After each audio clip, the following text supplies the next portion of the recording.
session, Greg's going to cut through the hype and teach you how to unlock the immediate value from AI without overhauling your entire tech stack. So I'm looking forward to hearing Greg's insights. Let's welcome Greg.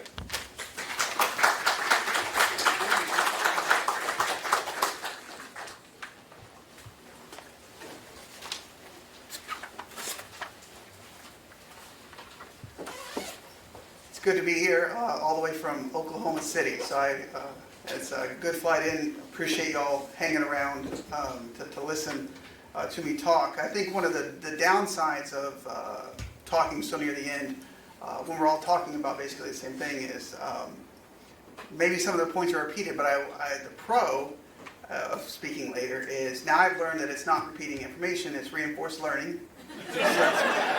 And from Reggie, I now know the bullshit is fully on the table. So I would not have done that earlier in the presentation. So I'm sure most of you are familiar with Alice in Wonderland, right? How many of you all are familiar with the follow-on book from Lewis? Through the Looking Glass, yeah.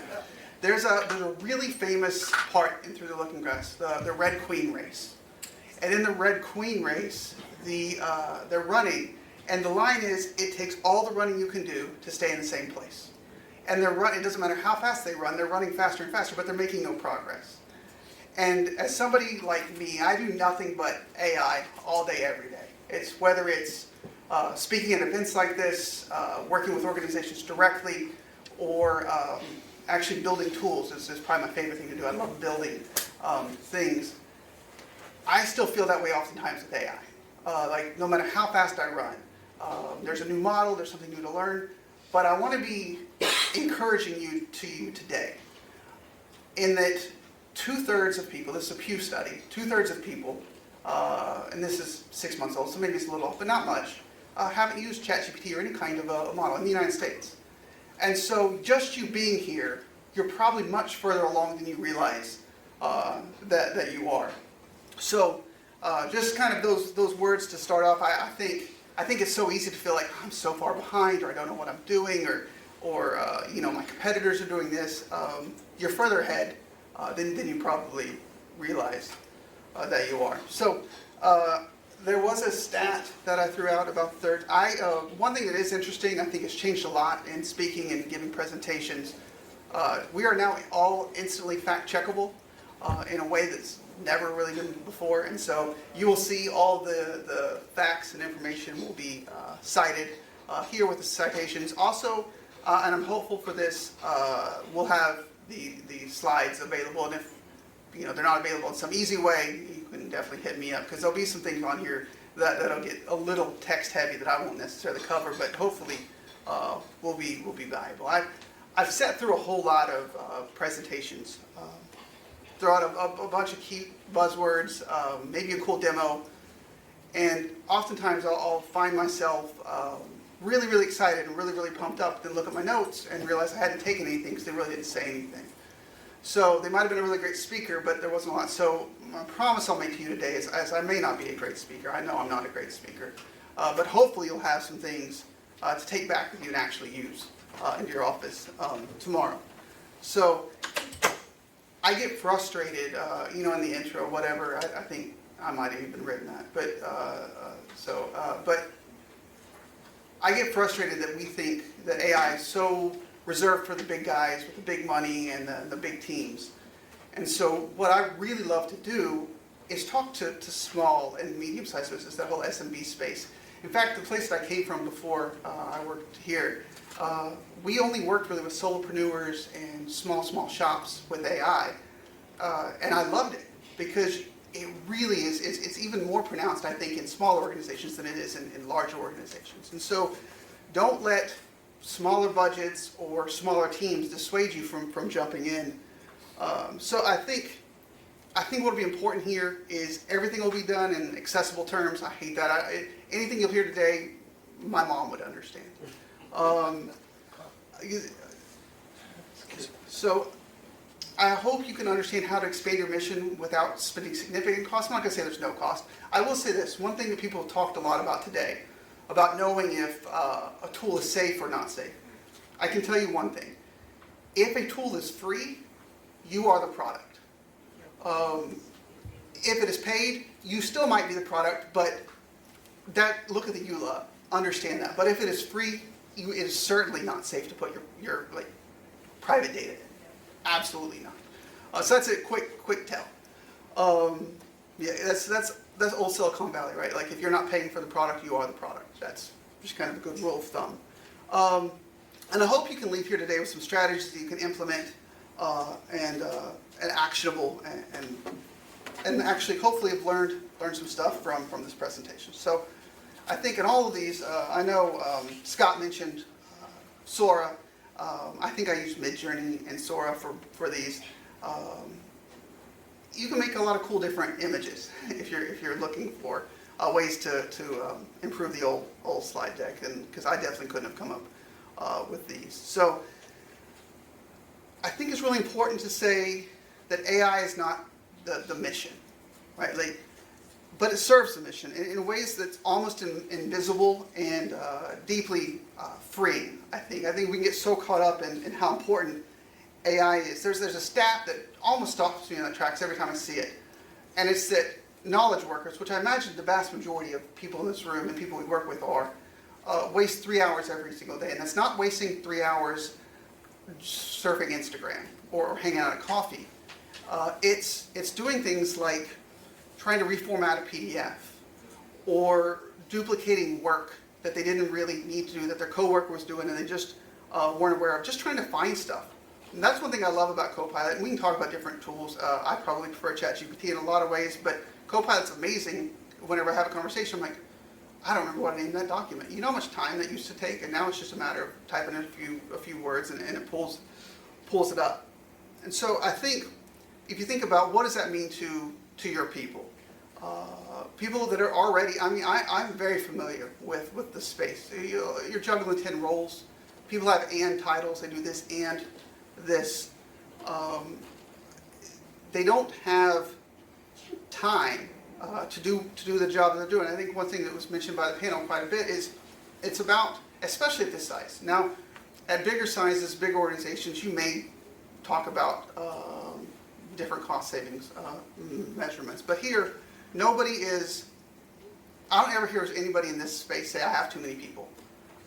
And so that's, I think, where AI can really make a move. Because it's not here to replace people, but it's to remove friction from doing the work that matters. And again, I know that's been said, but I think it's really important. It's just things like auto-sorting member lists. So you don't have to spend all day Friday in Excel, although my seatmate said she would love to spend all day Friday in Excel. I would not.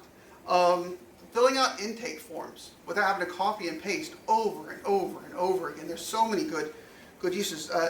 Drafting the proposal of a grant in seconds instead of oftentimes hours. So spending the energy to make what you're doing resonate, make it important.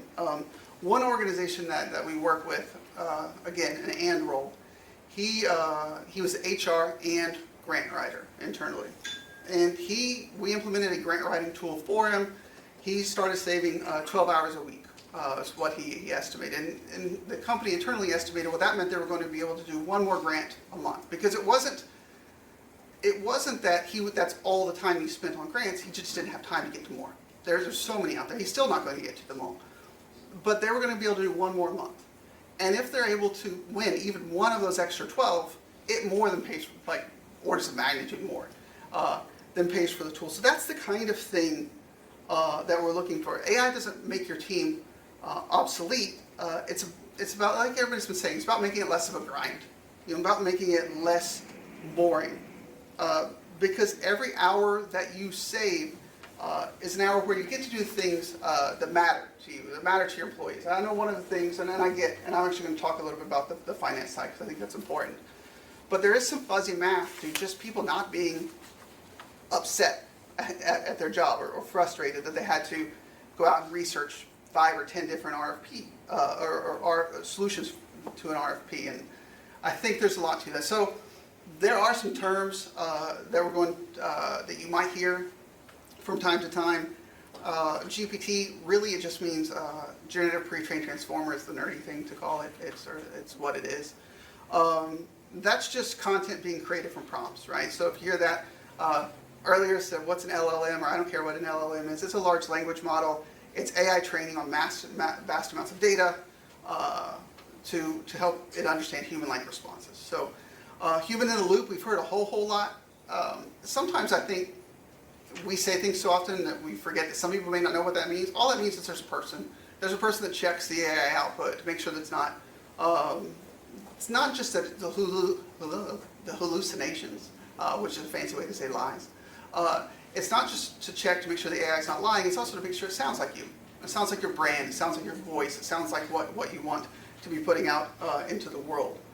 And then hallucinations, the lies, those are things where the AI just makes something up. I think Chip said something that I would have said if somebody would ask me, is how do we reduce those, is just ask the AI, just ask it again, say, hey, go back and verify all those stats. One of the most frustrating things, and I know most of my stats have, or most of my slides have stats on them. When I was going through putting this together, it was throwing out a lot of stats. And I'd ask it, I said, well, validate that stat. And it'd be like, oh, I'm sorry, I just made that up. I was like, don't do that. And then I'd say, don't do that ever again. And it would do it. And oftentimes I think that's interesting. People who watch me work with the different chat things, I just talk to it. Talk to an assistant. Don't do that again. Do this instead. So go out and research again. Find me a stat that has the same message, but isn't just straight made up whole cloth. And so I think it's really important that we're clear and that we kind of understand what we're doing. And I think the biggest thing I hear, and maybe y'all are here because you believe it works, but is, does AI work? Is it the latest NFT, or is it crypto, which maybe is cool for some people, but I don't really understand it, it's not for me. Where does it fit? And I think it's really important that it is getting real outcomes from organizations like yours. And I know these organizations that I have here are probably a little bigger than most of us in the room, but I think some of the cool stuff. So whenever there were the stat from the Red Cross is from the Lahaina fires, if you all remember, whenever Hawaii more or less caught on fire in Maui. And they were able to use AI to quickly map and assess damages, direct resources, direct help, and they were able to do that in 4 hours with 97% accuracy. And if you go through and actually read the study that's linked, they would have estimated it would have taken 2 or 3 weeks for humans to do that. So that's a real world benefit. The American Cancer Society, I think this is really interesting. If we have any marketing people or something you might want to take back to your marketing, by personalizing donor messaging, they increased their open rates by 70% and their donations by 50%. That is wild. But if you think about it, so I have a son who's 15 years old, about to drive.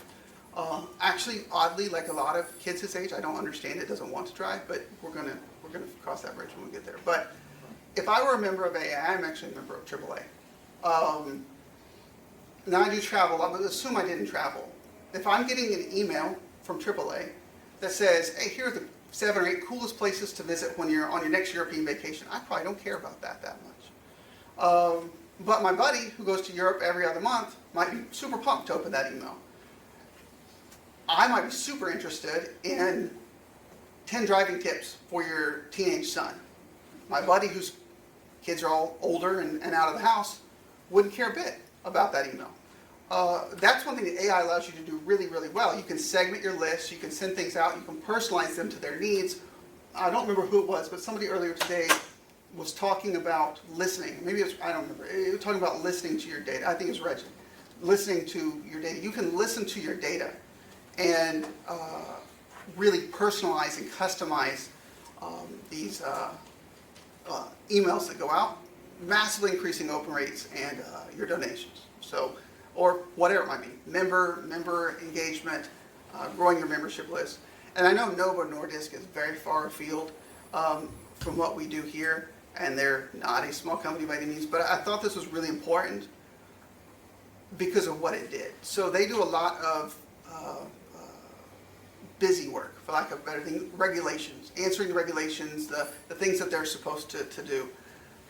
And so that initial document draft. Now, this is not at all to say that they don't send a human in the loop. This actually then leads into a 2-week internal review process. But that 2-week internal review process existed. But what they were able to do was take that document drafting from 15 weeks down to less than 10 minutes, which is wild.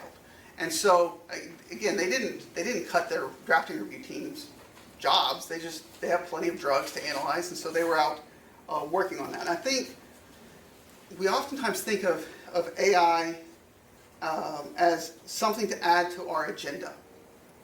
Like, it's an agenda line. We're going to talk about AI. We're going to figure out AI. And that's not, I don't think, the right way to think about it. I think you use AI to reclaim the agenda that you already have. Right? What are you already doing? And then use AI to make sure you're able to do that. AI is not the fire. It's more like the gasoline, right, that you're pouring on the fire. It's your mission, your urgency. That's all you. AI is just there to help spark it, right? Spread it faster, move it further, and kind of get it moving along. I just think if you're trying to fit AI into your agenda, you're not really thinking about it in the right way. Think about what's on my agenda already, and how can I use AI to amplify it up. And if you don't, and I'm not pitching myself here, but if you don't necessarily know, and I'm going to get to a slide here in a second that I think you probably do, there are a lot of people who can help look at what you have and say, hey, AI can help here, here, and here. And so reach out. So whether that's somebody here on the design data team or whomever. And I think you'll see a lot of real benefits and growth. And so I come from a lean manufacturing background. So like Six Sigma, that kind of stuff. And so Kaizen is a huge thing. And so when we're trying to figure out how to stack wins and where we're thinking, people will like, I don't know where to start. Well, let me tell you a story. So I was speaking at a conference that I thought was going to be this size, but then I walked out on the stage, it was 3,000 people, and that really threw me for a loop. But I was speaking at a conference last week in New Orleans, and I guess the 3,000 people probably threw me, because I didn't really eat anything that day, and I didn't drink anything all day. And then I got back, I flew home that night, got delayed, running through the airports, all of that junk that you do. And then about 2 in the morning, I shot up in bed. Worst cramp of my life. My left calf, I can still feel it right now. No, it's awful. I thought I might have to have my leg cut off. I was pretty certain that's where we were heading. I'm waking my wife up. I feel bad about doing this in retrospect. I'm like, we may need to call a hospital. I don't know what's happening. But nobody had to tell me where my leg hurt. Right? Like, nobody had to tell me what part of your body hurts. It was my calf, and it hurt like a son of a gun. Nobody had to tell me to rub it or massage. I knew what to do. I think AI is the same way, right? Like, we know what parts of our organization hurt. We know what parts of our organization are the cramps. You don't need a compass. Just look for your cramp, right? Like, look for the parts that are not moving well. The parts that are where things are slow. Start there. Solve some of those kinds of things that are repetitive, things that are annoying. I know one thing for me. If I have to do something twice, I get really mad about it because I think I should have automated it. Like, the first time I do it, cool, that makes sense. The second time I come through, well, I better automate it because if it comes through again, that just shows me that there's not. I didn't think about it the right way. So just start by sorting intake forms, triaging your emails, or generating a first draft of that monthly or quarterly board review. Just don't overthink it. I think we oftentimes think, well, it's got to be perfect, and we don't. It's not about perfection. It's just about progress. It's about moving things forward, trying some stuff. Because it's all about that first win. And I like this graphic, like stacking W's, right? Like stacking some wins. Because they tend to grow on each other. Momentum builds, confidence grows, and the team starts to ask, and this happens everywhere we go, is they start to ask, well, what else can we do? Well, what else can we automate? And so I think that's what we're after, right? Not just productivity, right? But almost a culture shift. And that's something that we've had to work through quite a bit at Design Data, Doyon, our other sister companies. Once we get that momentum going, is shifting that culture of like, hey, let's think about, can AI do this? And so I loved it. I got a Teams message not 2 or 3 hours ago from our head of marketing. And she's like, I just wanted to say thank you. And I get these often, and maybe that's a really awesome thing, but she's like, she hated doing the meta descriptions in the blog post, right? So she's like, I love copy editing, I love writing, but I hate the meta descriptions. And she's like, I used the tool you gave me, which it wasn't really a tool, it was a GPT that I built inside of ChatGPT. It took me 10 minutes because it just generated the metadata for me today. And I didn't have to do that.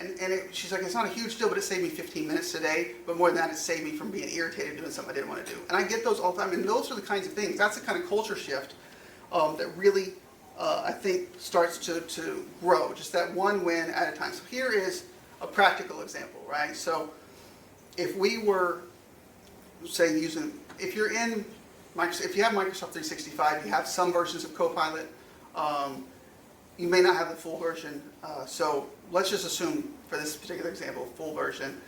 You can automate meeting notes, you can donor letters. You don't need the full version to do donor letters or emails, reports, and then keeping that human in the loop, like we've talked about, to validate all the outputs. Keep your voice authentic. That's really, really important. I will say this: the more, especially something a tool like ChatGPT, the more you write, the more you put into it, the more its voice starts to sound like you. One little trick that I do oftentimes is it'll write me an email or whatever, and I'll go through and I'll edit it, and I'll ask it. I'll say, well, what was the difference between that email that I gave you and the email that you gave me?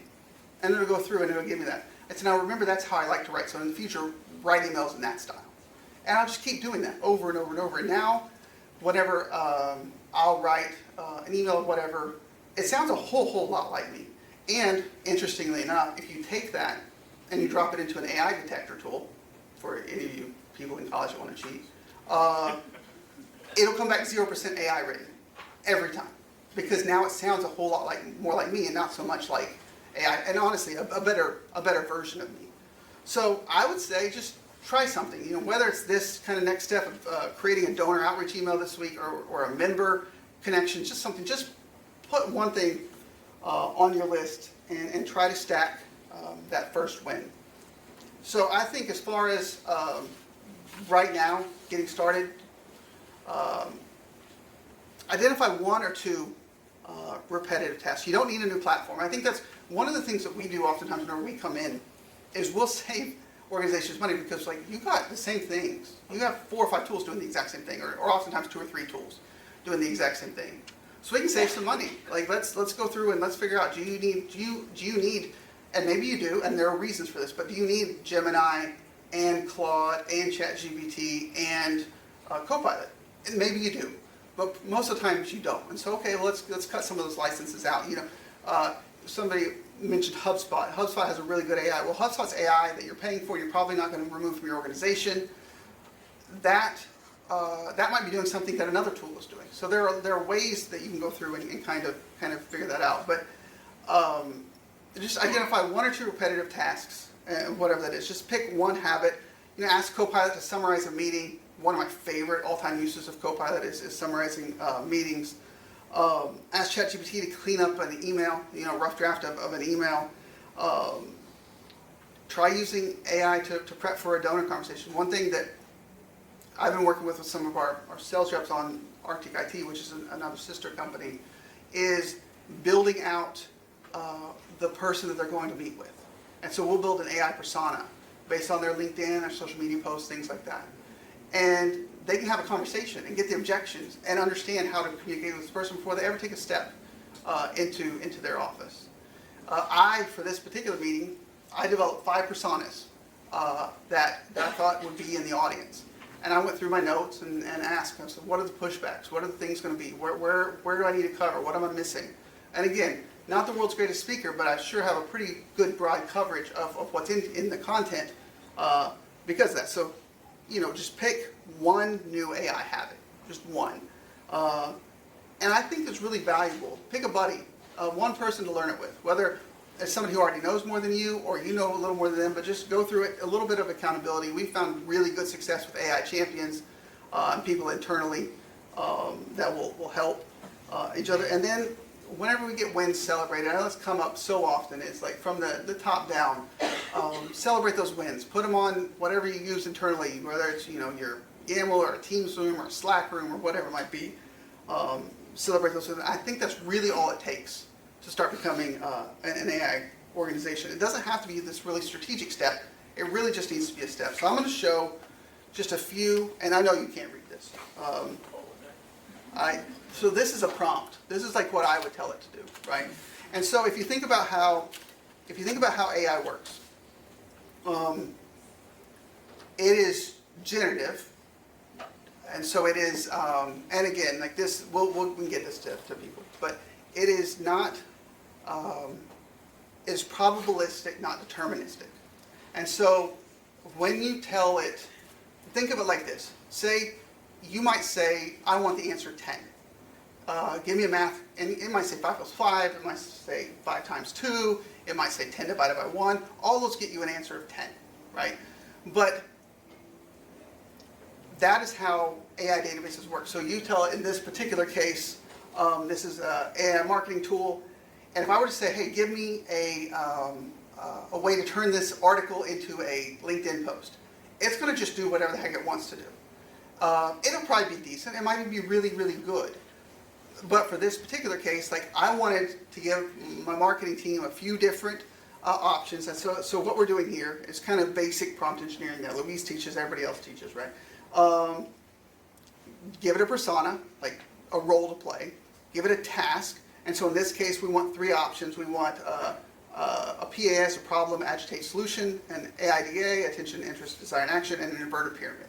So now I'm going to get 3 LinkedIn posts based on that. I'm going to give it the steps how to complete it.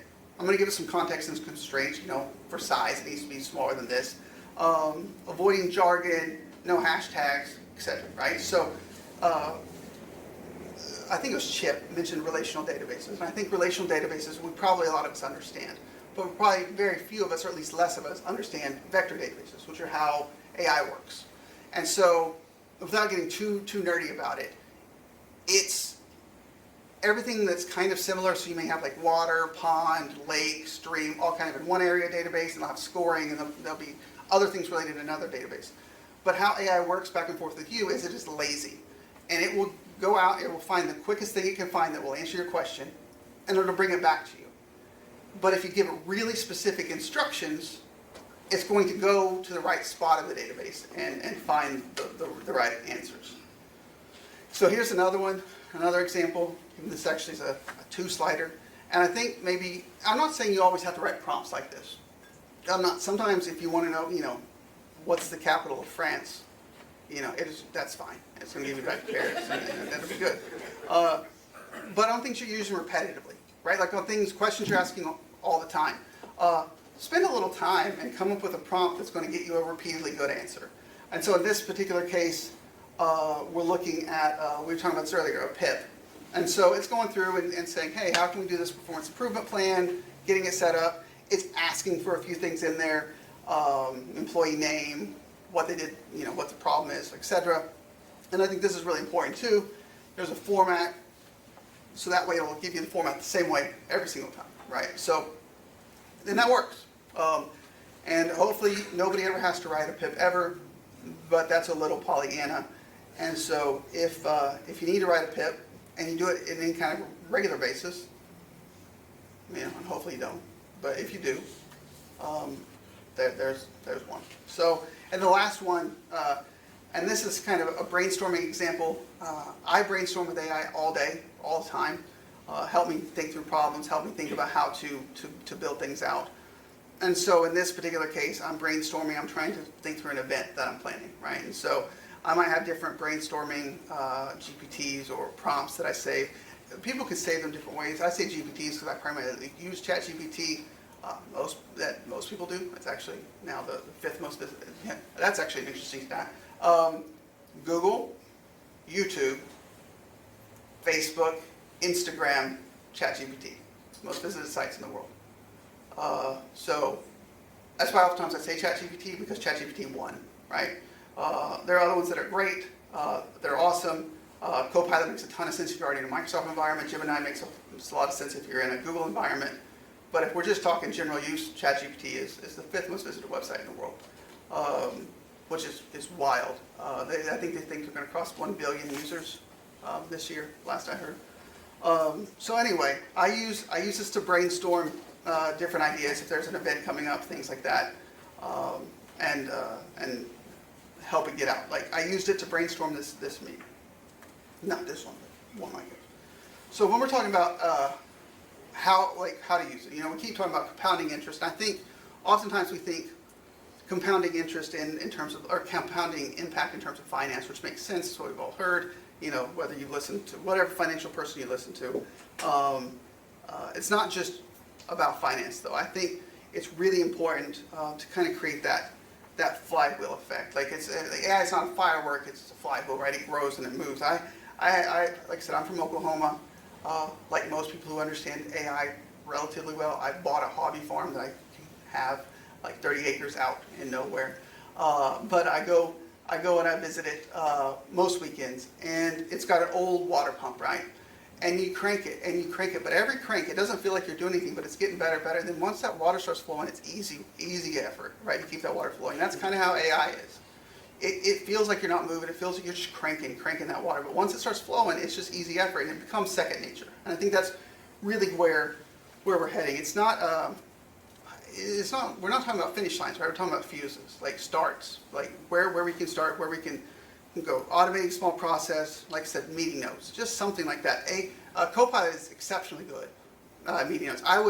It's one of those like almost like cold dead hand type deals for me. Somebody said take Copilot. I said, well, how are we going to record or do my meetings? And now, if there's different reasons to use different tool, Fireflies is outstanding. It's probably the one I recommend the most if you have external calls. But there are reasons to do that. But man, it would be really, really sad if I all of a sudden didn't have the ability to record those meeting notes. I have so many GPTs built on transcripts from those meetings that I could just drop in and pull out different things.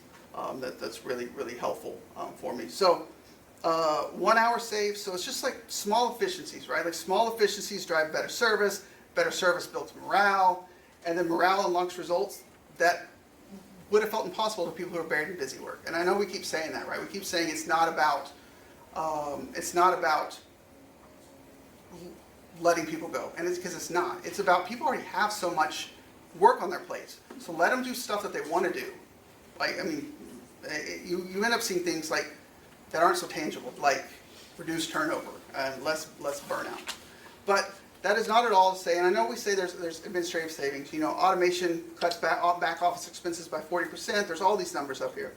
Fundraising efficiency, grant writing prep time reduced by 50%. These are all legitimate numbers, all backed, all sourced. You can look them up now if you want to, but you can also have the deck and save yourself some time. There's a lot of real savings to this, in addition to some of that fuzzy math. So, but I think it's fair. I think it's absolutely fair to ask what things cost.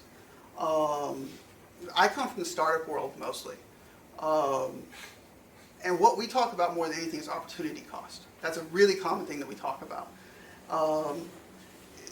Whenever you're running on a burn rate, which startups often are, when you're burning cash, spending more than you're making, you often look at things like, can I spend more money now to save more money later? So you're always asking, basically, what's the cost of doing nothing? Because there's a real opportunity cost to doing nothing. So like every hour your team spends recreating a report instead of building a relationship. Like that's a cost. Every email that goes unanswered because your team's stretched too thin. There's a cost, right? There's a real cost to that. Every great idea that doesn't make it off the dry erase board because people are just burned out. They're out of steam. There's a real cost to those things. And it's not just about ROI. It's about lost opportunities, because I think it's right. I think it's fair. It's a fair question. What does AI cost? And if somebody wants to call you about the cost, we can get into the cost.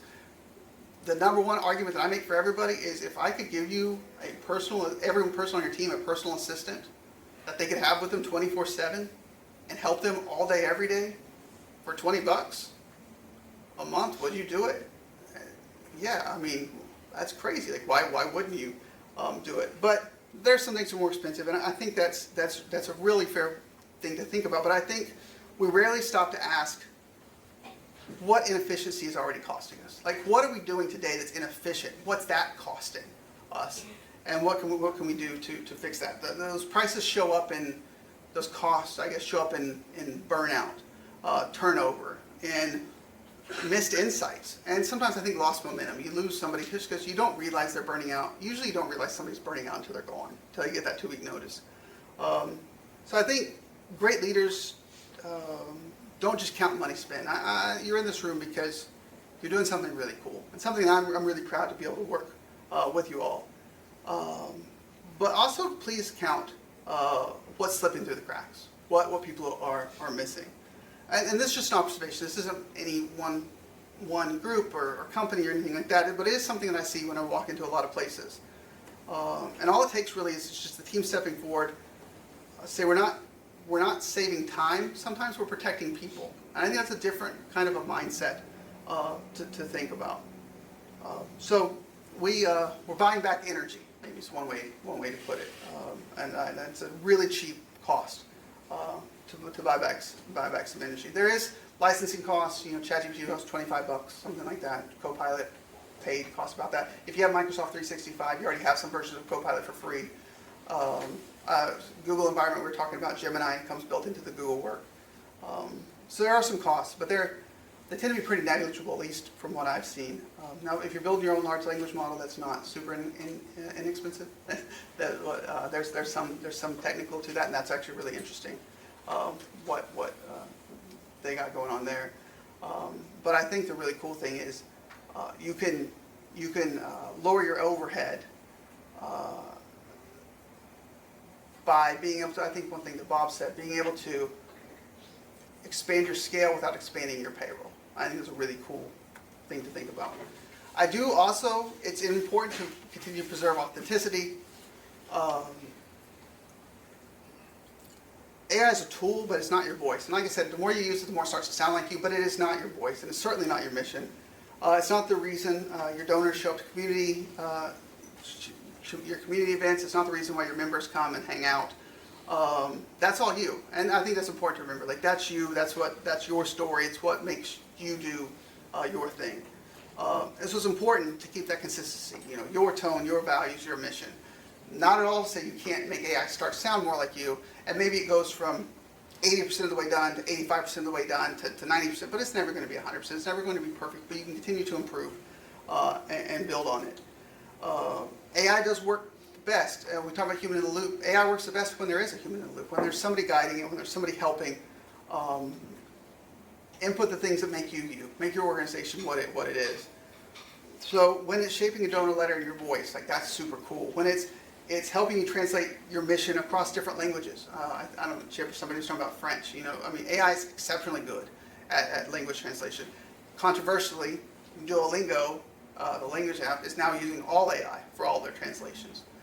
So that's the level of ability or capability, maybe, that it has. So the best, I think people try to oftentimes use AI to sound polished or sound professional or sound a certain way. But the AI sounds the best when it sounds like you, when it's maybe a better version of you, but it sounds like you. It sounds like your voice, sounds like your team, sounds like your organization.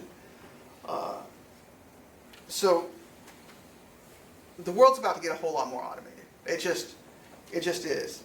But the advantage that you all will have is putting your fingerprint on it. That would be your advantage. Your people are your advantage. So just kind of wrapping up here, I got a couple of more slides.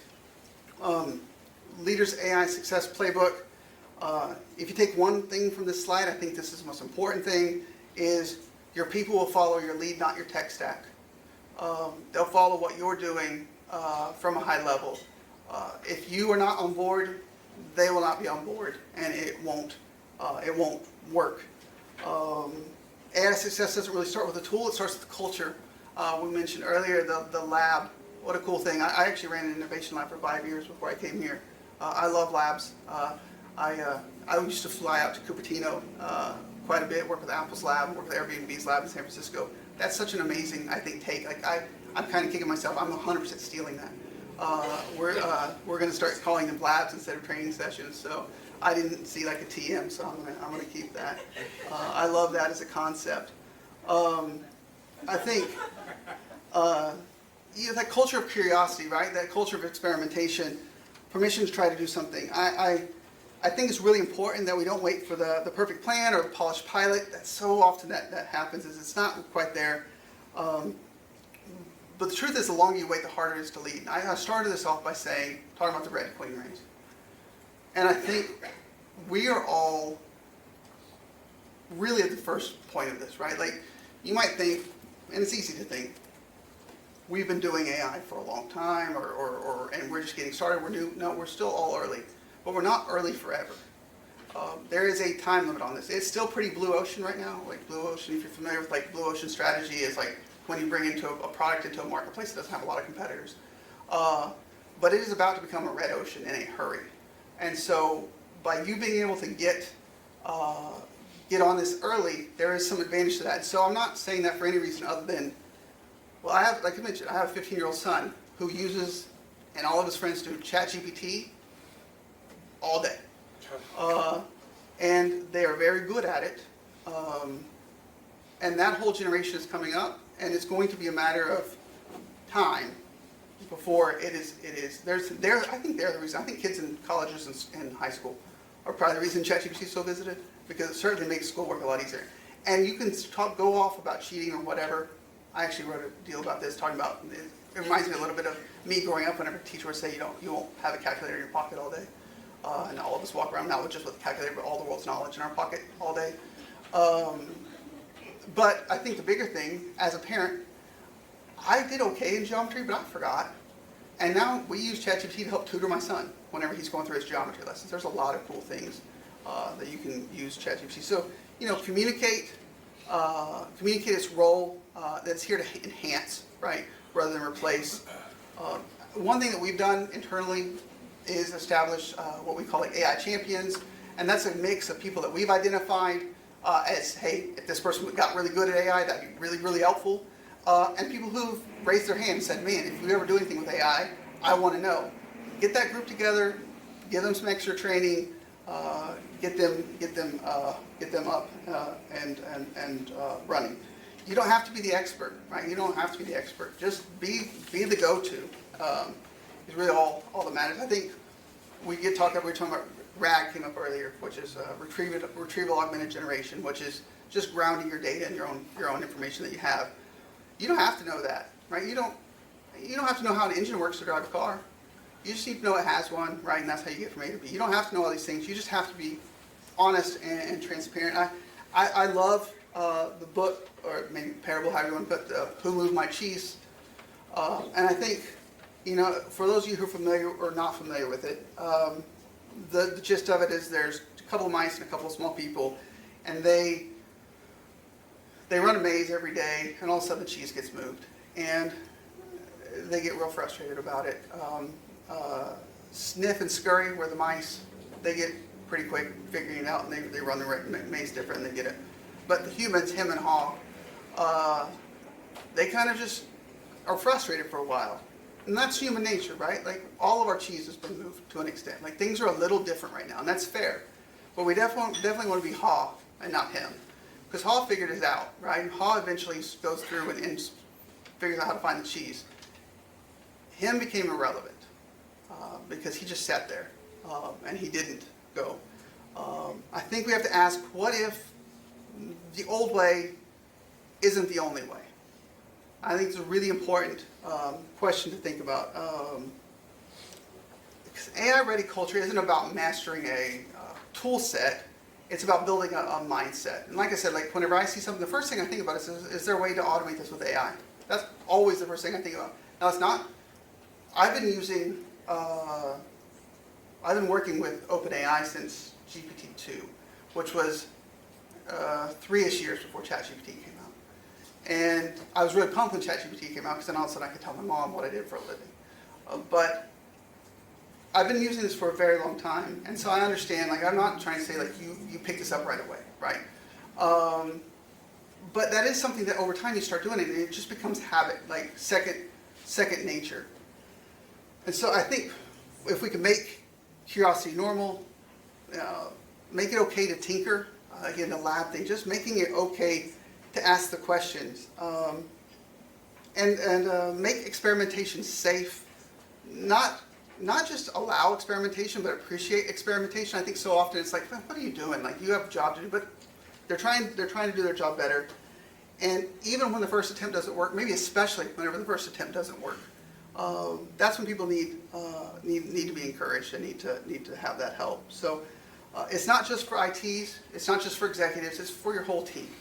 And that's a really important thing to understand. Whether it's the intern using Copilot to summarize meeting notes, the program lead who's automating those weekly updates. I actually just did this for one of our program leads who have giant statements of work and things like that they have to do. Ops manager testing faster ways to build and move things out and run. You need a culture that feels safe to explore because all of our cheeses have been moved, right? Everybody's cheese has been moved. And we just need to intentionally share those success stories and bring them along with us, bring everybody along with us on the journey. And so my brother is a pastor, and so I'll say use someone, and in continuing to close. So small learning curve, big benefits here. AI is not something you have to wait to implement. I think that's one of the craziest things. It is so simple. It's already here. It's already built for you. It's ready to go. It's out of the box. You probably already have it inside your systems today, whether you're using it or not. So start with the tool you already have in your workflow, whether it's Microsoft Copilot because you have a Microsoft stack, ChatGPT, Gemini, Claude. And if you don't have one, pick one. And if you don't know which one to pick, ask somebody. Ask a peer. Ask me. Just ask somebody because it's more important to start than to start right. So just get going. You can start to use it to automate, routine reports, meeting notes, email drafts. AI can probably give you 80% of what you want in 8 seconds for most of the things that you write. Now, the last 20%, it's going to take a minute, but it can probably get you pretty close to most things you're writing in no time. Then look at communication. Chatbots have come up a few times, some good, some bad. If your chatbot is giving you bad answers, I would say fire your vendor and find a good vendor. Because that really frees up a lot of people. And I don't remember who said it, but a lot of people don't want to interact with a person. That is just the absolute truth. I'm working with a pharmacy group, and there are a lot of online pharmacies now. You'll see the commercials for them, whether it's Row.co or something. The reason why those exist is because people don't want to talk to their doctor about it. People don't want to talk to their doctor about taking a weight loss drug because it might be embarrassing. People don't want to talk to their doctor about an ED drug or whatever it might be. Well, the problem is those drugs have incredible negative potential side effects to other medication you might be taking. And so what we're looking at doing is putting a chat bot that people are perfectly fine talking to. And you just say, hey, I'm taking these drugs, and my doctor just prescribed this one. And I might say, oh, you're on a semaglutide, like Ozempic. That factors into how quickly your stomach absorbs things. This pill you're taking absorbs through your stomach. It will not work if you're on the semaglutide. And so they would have never talked to their doctor. They might have been taking that pill, and it might have got no results. And then everybody is confused. So sometimes chatbots, it's not even just like I'd rather talk to a chat. Me personally, I usually probably would. But I know everybody's not like that. But sometimes it's because people are embarrassed, or there might be a better way to communicate, or it's in the middle of the night and they don't want to wait the next day until somebody's in the office. So look at chatbots. I think there's a lot of value to them for most organizations.